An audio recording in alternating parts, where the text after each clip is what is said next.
where there's tension between rival protesters, the breaking point is only ever seconds away.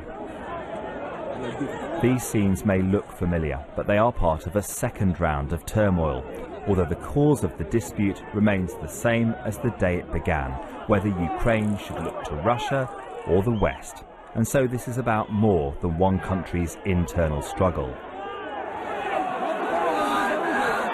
In Kharkiv, pro-Russian demonstrators try to get into City Hall.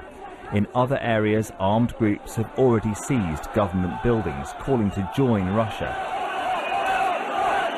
America believes the pattern of events is similar to when Moscow eventually took the Crimean Peninsula.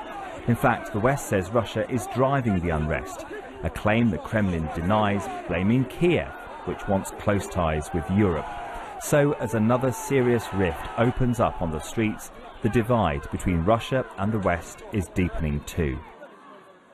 Overnight, the UN Security Council has held an emergency session in response to Kiev's decision on possible intervention.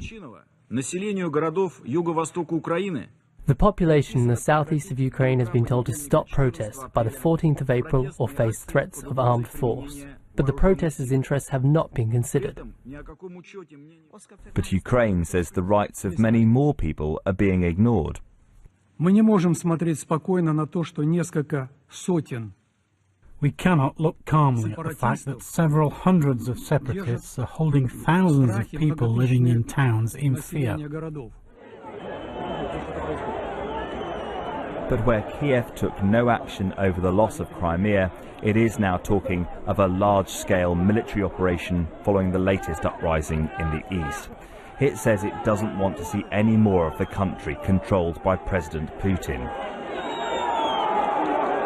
But the message from Russia is that their people in Ukraine are in despair and military intervention would be criminal, a government moving in on what is still its own population.